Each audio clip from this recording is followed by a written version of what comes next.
Hello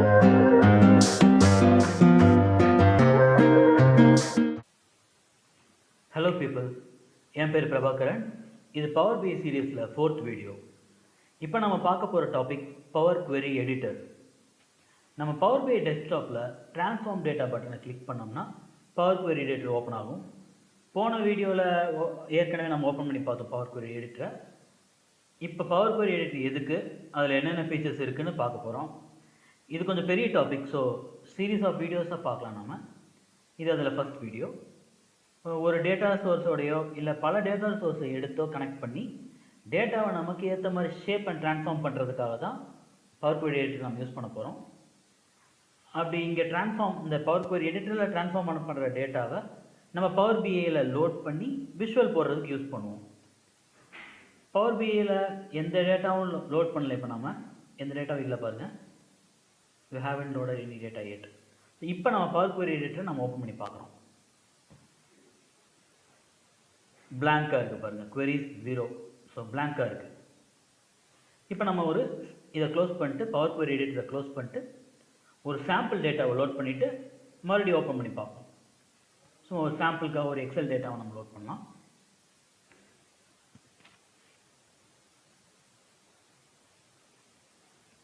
இந்த data இப்போ இதில் நம்ம ஷீட் 1, இப்போ அந்த ஃபைலில் ஒரு ஷீட்டை மட்டும் நம்ம எடுக்கிறோம். லோட் கொடுத்தோம்னா பவர் BIயில் டேட்டா அப்படியே லோட் ஆயிரும்.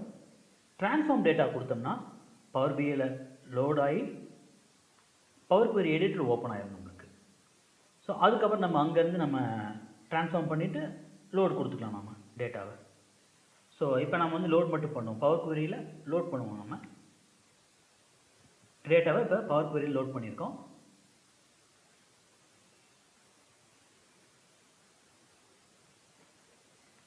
இப்போ இந்த எக்ஸல் டேட்டா பவர் BIயில் வச்சுருக்கோம். பவர் query எடிட்டருக்குள்ளே கொண்டு போகிறோம். வந்துடுச்சு ஒரு ஷீட். இப்போ நம்ம பவர் query எடிட்டருக்குள்ள ஓப்பன் பண்ணுறோம். ஸோ நம்ம டேட்டா வந்துடுச்சு பாருங்கள். ஸோ இப்போ நம்ம டேட்டாவை லோட் பண்ணிட்டோம். லோட் பண்ணதுக்கப்புறம் ட்ரான்ஸ்ஃபார்ம் டேட்டா கொடுத்து பவர் query எடிட்டரை நம்ம ஓப்பன் பண்ணிட்டோம். ஸோ இப்போ இதில் என்னென்ன இருக்குதுன்னு பார்க்கலாம். இதில் ஒரு 7 மெனு இருக்குது. ஒவ்வொன்றையும் ரிப்பன்ஸ் தனியாக இருக்குது. அது நிறைய ஆப்ஷன்ஸ் இருக்குது. லெஃப்ட் சைடில் queries இருக்குது. நம்ம ஒரே ஒரு டேட்டா சோர்ஸ் மட்டும் தான் எடுத்திருக்கோம், ஷீட் 1.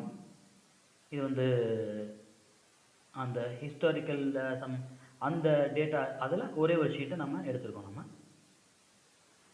இதெல்லாம் இங்கே நம்ம எத்தனை டேட்டா சோர்ஸ் எடுக்கோமோ அது எல்லாமே queries இங்கே லிஸ்ட் ஆகணும். உங்களுக்கு எத்தனை டேட்டா சோர்ஸஸ், இது ஒரு சோர்ஸாக எடுத்துருக்கோம். நம்ம இந்த மாதிரி வெவ்வேறு டேட்டா சோர்ஸ் எடுத்தோம்னா இங்கே அப்படியே லிஸ்ட் ஆகிட்டே வரும். அதை நம்ம எடுத்து பார்ப்போம் பின்னாடி. பட் இப்போ இந்த ஒன்று மட்டும் நம்ம எடுத்துருக்கோம் இப்போ. ஸோ அடுத்த டேட்டா அதில் இருக்க டேட்டா சென்டரில் டிஸ்பிளே ஆகுது பாருங்கள். ரோஸ் அண்ட் காலம்ஸ் ஃபுல்லாக டிஸ்பிளே ஆகுது. மேலே ஃபார்முலா பார் இருக்குது. இந்த ஃபார்முலா பாரில் லாங்குவேஜில் ஃபார்முலாஸ் இருக்கும். நம்ம இங்கே என்னென்ன ஆக்ஷன்ஸ் எல்லாம் இங்கே செய்கிறோமோ ஸோ அது எல்லாமே லாங்குவேஜில் இங்கே டிஸ்பிளே ஆகும். ஸோ அதனால் நம்ம லாங்குவேஜ் பயமாக கற்றுக்கணுன்னு அவசியம் கிடையாது. நம்ம இங்கே என்ன செஞ்சுருக்கோமோ அது லாங்குவேஜில் கன்வெர்ட் ஆகி அங்கே டிஸ்பிளே ஆகும். ஸோ நெக்ஸ்ட்டு ரைட் சைடில் query செட்டிங்ஸ் பெயின் இருக்குது. ஸோ நம்ம இங்கே என்னென்னலாம் செய்கிறோமோ ஒவ்வொன்றும் செய்யும் போது அந்த ஸ்டெப்ஸ் எல்லாம் இங்கே லிஸ்ட் ஆகிட்டே வரும். ஸோ நம்ம ரிவர்ஸ் பண்ணிக்கலாம் நம்ம இதை. இப்போ என்ன இருக்குன்னா ஒவ்வொன்றா பார்ப்போம் நம்ம இதில் அப்ளை ஸ்டெப்ஸில். சோர்ஸ், இப்போ இந்த சோர்ஸ் என்ன இருக்குது, நம்ம ஒரு சோர்ஸ் எடுத்திருக்கோம். நம்ம என்ன பண்ணியிருக்கோம் அப்படின்னா ஷீட் 1 நம்ம எடுத்திருக்கோம். ஸோ இந்த பவர் query ஷீட் 1 எடுத்திருக்கோங்கிறத எப்படி லாங்குவேஜில் ஃபார்முலா பாரில் காட்டுது பாருங்கள். எக்ஸல் ஒர்க் புக் ஒன்று எடுத்திருக்கோம். அதில் அந்த எக்ஸல் ஃபைலில் இருக்க கண்டென்ட்ஸ், ஸோ டி டிரைவில் நியூ ஃபோல்டரில் ஹிஸ்டாரிக்கல் இன்வெஸ்ட்மெண்ட் டெம்ப்ங்கிற எக்ஸல் ஃபைலில் எடுத்திருக்கோம் நம்ம. அப்படிங்கிறத நம்ம டேட்டா சோர்ஸ் எடுத்ததை ஒரு ஸ்டெப்பாக போட்டு இங்கே சொல்லியிருக்கு. ஸோ அது சோர்ஸ். அடுத்தது என்ன பண்ணியிருக்குன்னா நேவிகேஷன். ஸோ அதில் என்ன நடந்திருக்கு அப்படிங்கிறத இதில் காட்டுறாங்க. இதில் பாருங்கள் ஷீட் 1. அப்போ நம்ம சோர்ஸ் நம்மளுக்கு ஹிஸ்டாரிக்கல் இன்வெஸ்ட்மெண்ட் டெம்ப்ங்கிற எக்ஸல் ஃபைல். அடுத்து என்ன பண்ணியிருக்கு, அதில் ஷீட் 1 தான் நம்ம எடுத்திருக்கோம். ஸோ அதுதான் இங்கே காட்டியிருக்கு பாருங்கள். ஷீட் 1 அந்த ஹிஸ்டாரிக்கல் அந்த ஃபைலில் எக்ஸல் ஃபைலில் ஒரு ஷீட் அதை நம்ம இங்கே லோட் பண்ணியிருக்கோம் அப்படிங்கிறத செகண்ட் ஸ்டெப்பில் காட்டுது. இதெல்லாம் அதுவே டிஃபால்ட்டாக பண்ண ஸ்டெப்ஸ். ஸோ அதே டிஃபால்ட்டாக பண்ண ஸ்டெப்ஸ் என்னென்ன பண்ணியிருக்கு காட்டு. இனிமேல் நம்ம பண்ண போகிற ஸ்டெப்ஸ் அப்படியே கீழே அது வந்து லிஸ்ட் பண்ணிட்டே வரும். ப்ரொமோட் ஹெடர்ஸ் எல்லாம் ப்ரொமோட் பண்ணியிருக்கு. சேஞ்ச் டைப், சில டைப்ஸ் எல்லாம் மாற்றிருக்கு. ஸோ இதுதான் இது வரைக்கும் அது பண்ணியிருக்கு. ஸோ இதுதான் வந்து நம்மளுடைய பவர் குவெரி எடிட்டரில் இந்த முக்கியமான இந்த பெயின்ஸ் எல்லாம் இருக்குது. அப்புறம் இப்போ நடுவில் இருக்கக்கூடிய டேட்டா. ஸோ இந்த நடுவில் டேட்டா பார்த்தீங்கன்னா ஒவ்வொரு காலமும் இருக்குது. இந்த சைடில் வந்து ரோ நம்பர் ஃபுல்லாக போட்டிருக்காங்க. இங்கே வந்து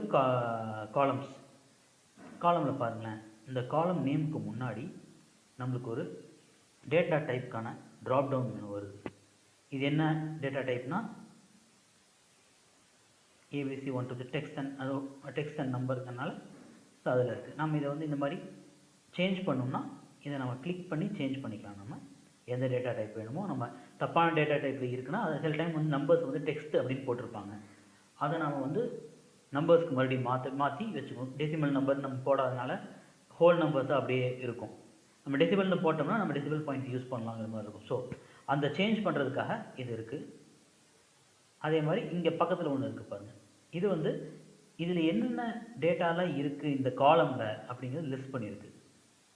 ஸோ இதில் என்னென்ன டேட்டாலாம் இருக்குது அப்படின்னு எல்லா நம்பர் டேட்டாவும் இதில் டேட்டா என்ன இருக்குங்கிறது இதில் வந்துருக்கு. நம்மளுக்கு ஏதாவது ஒன்று வேணாம். இப்போ வந்து நல் அப்படிங்கிறது நம்மளுக்கு நம்ம டேட்டாவை நம்ம ஒரு விஷுவலைசேஷன் போடும்போது ஒரு இடத்துல டேட்டா இல்லைன்னா அது வந்து அங்கே விஷுவலைசேஷனில் ப்ராப்ளமாக இருக்கும். ஸோ இப்போ இந்த நல் வேண்டாம்னு நினச்சோம்னா இந்த நல்லை மட்டும் நம்ம எடுத்து விட்டு நம்ம ஓகே கொடுத்தோம்னா நல் தவிர மற்ற எல்லாமே டிஸ்பிளே ஆகும். இந்த காலமில் இருக்கக்கூடிய நல் எங்கெங்கெல்லாம் நல் வேல்யூஸ் இருக்கோ அந்த ரோ எல்லாமே இப்போ எடுக்கப்பட்டுரும் இதுலேருந்து. ஸோ இதுதான் அந்த ட்ராப் டவுன் லிஸ்ட். இது ஃபில்டர் பண்ணியிருக்கோம்னு அர்த்தம். அது நம்ம ஸோ இதுதான் பண்ணியிருக்கோம். இப்போ நம்ம எடுத்துட்டோம். இப்போ அதை திருப்பி கொண்டு வரணும்னா இங்கே பாருங்க, இப்போ நம்ம நல் எடுத்தது வந்து இங்கே ஃபில்டர் ரோஸ். இப்போ நம்ம நல் எடுத்துருக்கோம், அந்த ஃபில்டர் அப்ளை பண்ணியிருக்கோம். ஸோ ஃபில்டர் ரோஸுங்கிறது இப்போ புதுசாக இப்போ 4 தான் இருந்துச்சு, இப்போ 5ஆவது இது ஆட் ஆகிருக்கு. இல்லை இப்போ நம்மளுக்கு இந்த ஃபில்டர் ரோஸ் வந்து வேண்டாம், இப்போ நம்ம இந்த நல் வேல்யூ திருப்பி இங்கே வரணும் அப்படின்னா இது எக்ஸை நம்ம கொடுத்தோம்னா மறுபடியும் நல் வேல்யூஸ் வந்துடும். மறுபடியும் வந்துடுச்சு பாருங்கள். ஸோ இதுக்கு தான் இந்த அப்ளை ஸ்டெப்ஸ். நம்ம பண்ண ஸ்டெப்ஸை, நம்ம பண்ண ஆக்ஷன்ஸை நம்ம வந்து ரிமூவ் பண்ணுறதுக்காக யூஸ் பண்ணுறோம். அடுத்து இதே மெனுவிலே பார்த்தீங்கன்னா சார்ட் அசெண்டிங். ஸோ அசெண்டிங் ஆர்டரில் சார்ட் பண்ணோம். ஸோ நல் வேல்யூஸில் மேலே வந்துச்சு அசெண்டிங்கில் பண்ணும்போது. அடுத்து சார்ட் டிசெண்டிங்கில் வரும்போது பாருங்கள் ஸ்டாக்ஸ்ன்னு சொல்லிட்டு போட்டிருக்காங்க. ஸோ இந்த மாதிரியான டேட்டாலாம் வந்து இதுக்கு இந்த நம்பர்ஸ் இருக்கக்கூடிய இந்த டேட்டாவில் ஸ்டாக்ஸ் அப்படிங்கிற சிலதெல்லாம் வந்து இப்போ சார்ட் போடும்போது இந்த ஸ்டாக்ஸ் எங்கே மார்க் பண்ணுவது. ஸோ அதெல்லாம் வந்து நம்ம ரிமூவ் பண்ண வேண்டும். ஸோ இதுதான் டேட்டா கிளீனிங் ப்ராசஸ். இதை நம்ம பின்னாடி பார்ப்போம். டேட்டா கிளீனிங் பண்ணும்போது நம்ம பார்ப்போம். ஸோ இந்த ஸ்டாக்ஸ் இதெல்லாம் வந்து இப்போ கிராஃப் போடுறோம். ஆனுவல் ரிட்டர்ன்ஸ் ஆன் இன்வெஸ்ட்மெண்ட் அதில் எக்ஸ் ஆக்சஸில் ஒய் ஆக்சஸில் வச்சுருக்கோம். இயர் வந்து எக்ஸ் ஆக்சஸில் வச்சுட்டோம்னு வச்சுக்கோங்க. ஆனுவல் ரிட்டர்ன் ஆன் இன்வெஸ்ட்மெண்ட்ஸை ஒய் ஆக்சஸில் வச்சுருக்கோம். இப்போ இந்த ஸ்டாக்ஸ் அப்படிங்கிறதையோ நல் அப்படிங்கிறதையோ கிராஃபில் எங்கே ப்ளாட் பண்ண முடியும். ஸோ அப்போ அதெல்லாம் வந்து நம்மளுக்கு க்ளீன் பண்ணி ரிமூவ் பண்ணப்பட வேண்டிய வேல்யூஸ். ஸோ இதை வந்து நம்ம வந்து இங்கே நம்ம இந்த பவர் குவெரி எடிட்டர் இதுக்கு தான் நம்ம யூஸ் பண்ணுறோம் மெயினாக. இந்த க்ளீனிங்கை பண்ணிவிட்டு டேட்டாவை பவர் BI டெஸ்க்டாப்பில் நம்ம லோட் பண்ணிக்குவோம். ஸோ இதுதான் அதுக்கான முக்கியமான காரணம். ஸோ இப்போ அசெண்டிங் டிசெண்டிங்லாம் போட்டிருக்கோம் நம்ம. ஸோ இப்போ இந்த சார்ட் பண்ணதை நம்ம இங்கேயே கிளியர் பண்ணலாம், இல்லை இங்கே வந்துச்சுன்னா அங்கே கூட கிளியர் பண்ணலாம் நம்ம. ஸோ இதுதான் இதில் கூடிய ஆப்ஷன்ஸ். இப்போ ரிமூவ் எம்டி. இப்போ ஏதாவது ஒரு இடத்துல ஏதாவது ஒரு காலமில் ஏதாவது ஒரு செல்லில் எந்த வேல்யூமே இல்லாமல் இருந்துச்சுனாலும் அது வந்து நம்மளுக்கு பிரச்சனை தான். நம்மளோட கிராஃப் போடுற இடத்துல வந்து அது பிரச்சனையாக இருக்கும், அந்த வேல்யூ இல்லாதது. ஸோ அதனால் இங்கே என்ன பண்ணணும்னா ரிமூவ் எம்டி கொடுத்தோம்னா எம்டியாக ஏதாவது இருந்துச்சுன்னா அதை வந்து அதை ரிமூவ் பண்ணிக்கும். ஸோ இந்த மாதிரி எல்லாத்துக்கும் அந்த மாதிரி வேல்யூஸ் இருக்குது பாருங்கள். எல்லாத்தில் இருக்கக்கூடிய வேல்யூஸையும் போட்டு இப்போ இதில் ஒரே வேல்யூ சில டைம் ரிப்பீட் ஆகிருக்கும். அதை நம்ம கிளிக் பண்ணோம்னா அதை நம்ம ரிமூவ் பண்ணிக்கலாம். அந்த டிக் மார்க்கர் எடுக்கிறது மூலிமா நம்ம ரிமூவ் பண்ணிக்கலாம். ஸோ இது பாருங்கள், மூணுமே ஃபுல்லாக காலம்ஸ் ஃபுல்லாக நல்லுன்னு தான் இருக்குது. மூணு காலம் ஃபுல்லாமே நல் வேல்யூஸ் மட்டும்தான் இருக்குது பாருங்கள். வேறு எந்த வேல்யூமே இல்லை இங்கே. அதே மாதிரி இங்கேயும் எந்த வேல்யூமே இல்லை, இங்கேயும் எந்த வேல்யூமே இல்லை, வேறு ஏதாவது எந்த வேல்யூமே இல்லை. ஸோ இப்போ இந்த 3 காலமும் நம்ம க்ளீன் பண்ணுறதுக்கு கரெக்டான காலம்ஸ். ஸோ நம்ம அடுத்தடுத்த கிளாஸில் நம்ம பார்க்கும்போது இதில் வந்து நம்ம இந்த 3 காலையும் செலக்ட் பண்ணி ரிமூவ் பண்ணிடுவோம். இது வந்து டேட்டா கிளீனிங்கில் ஒரு ப்ராசஸ். ஸோ இதுதான் நம்ம ப்ரீஃபாக இப்போ வந்து பவர் குவெரி எடிட்டரோட இது ப்ரீஃபாக என்ன பண்ணுறோம், இங்கே என்ன இருக்குது, இந்த 3 பெயின் என்ன, ஸோ அப்படிங்கிற விஷயங்கள் மட்டும் நான் சொல்லியிருக்கேன்.